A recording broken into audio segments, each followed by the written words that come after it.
Alright, so last video with the world's dirtiest computer here, as you clearly can see here. There we go.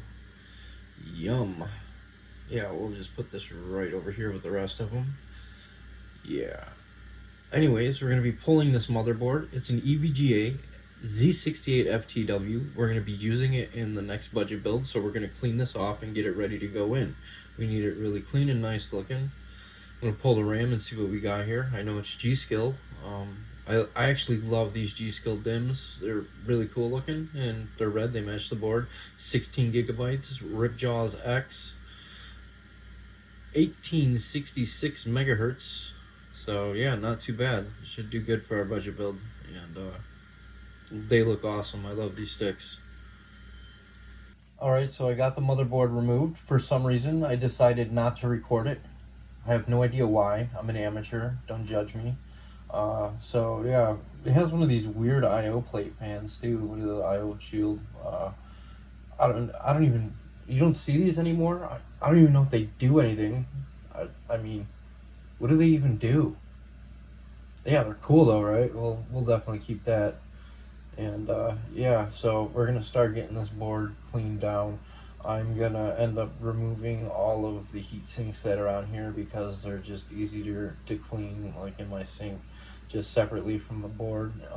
There's a lot of built up dust here, so it's gonna be easier just to blast whatever I can with water. Sometimes I get boards that are so bad I even clean those with water too, but we're gonna start with brushes and see how it goes.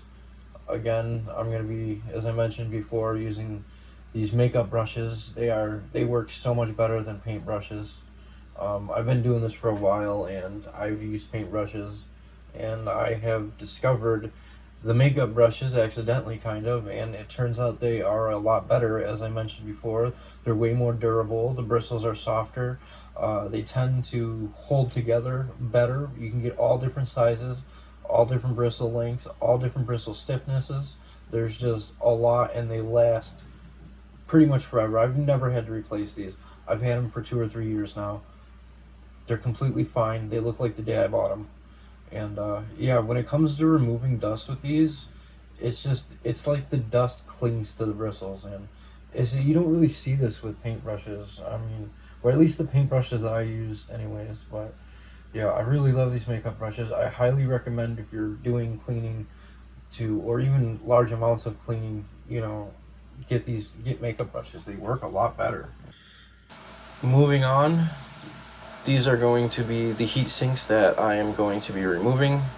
They're easy to remove. Typically they're held in by screws that you can see. Flip the board around here. Phillips head screws. Sometimes they're held in by black plastic clips, but most of the times it's screws. All you have to do is remove the screws and the heat sinks will pop right off. Sometimes they could be kind of sealed on there a little bit because of thermal pads, but they should pop off easy enough. With all the screws removed, the heat sinks pop off real easy. These thermal pads actually look really good. They're definitely replaced. If these were original, they would be really dried and cracked. This is an old board, so these are actually fairly new looking. I'm going to reuse them. People might frown on that. I'm on a budget though, so yeah, sue me. We're reusing them. Somebody's taking care of this board. This thermal paste on this heatsink here has been replaced. That's not the factory application, so somebody's cleaned the board. I guess it's a good sign. Somebody's taking care of it, right? Removing the processor can be a little bit intimidating for people. I've been doing this for a long time and it's still a little nerve-wracking for me even. You just want to make sure you're really careful, kind of try to pinch it by the sides and then just lift it up and lift, pinch, and pull away.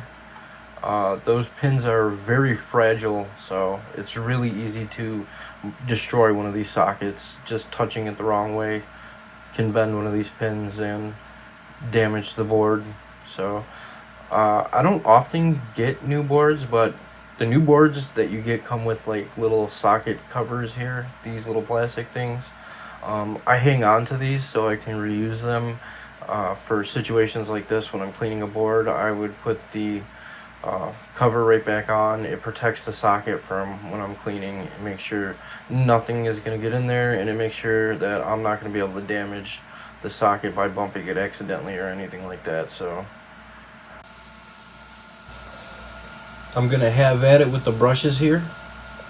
We're going to clean off this board, get all the nasty dust, dirt, and grime completely brushed off. Ooh, there we go. Yeah. So we'll assess the board after I get everything brushed off, see how clean it is, see where we go from there.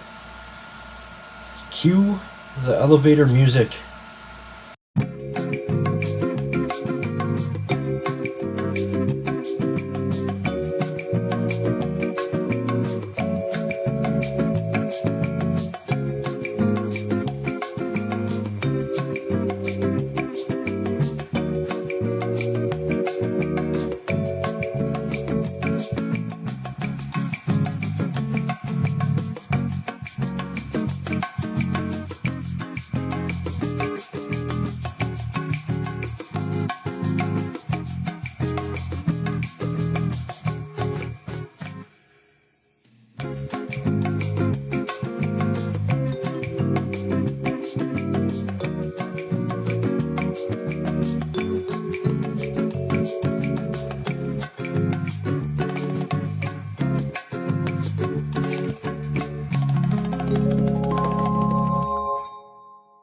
Well, I think I got most of it brushed off here, if not all of it.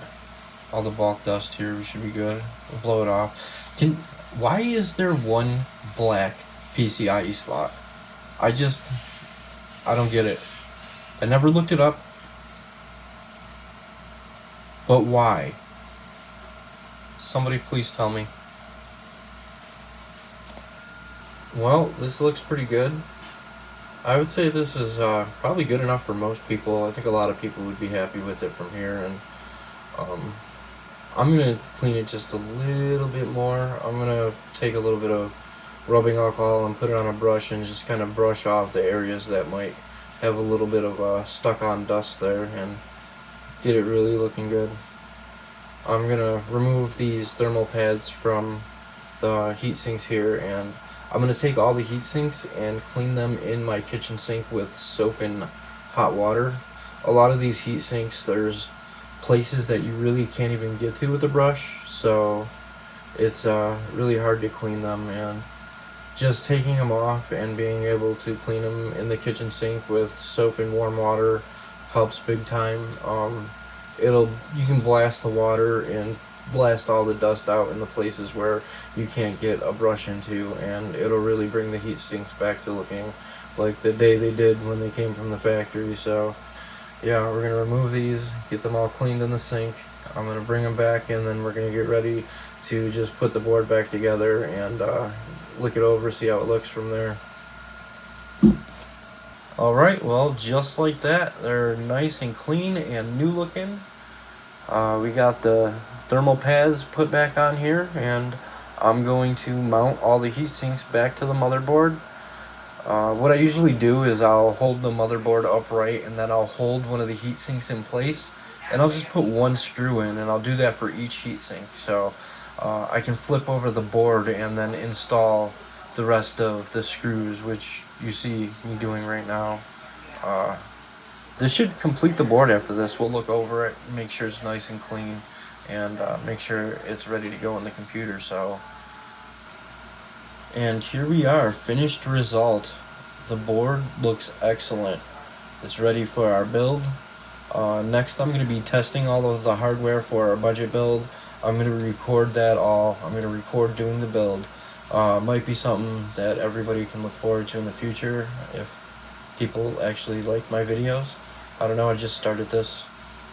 I'm good at building computers, but I'm not too sure about making videos as of right now. I guess I'm learning, and I'll get better at it with time, and hopefully everybody will stick around for that and maybe watch my videos.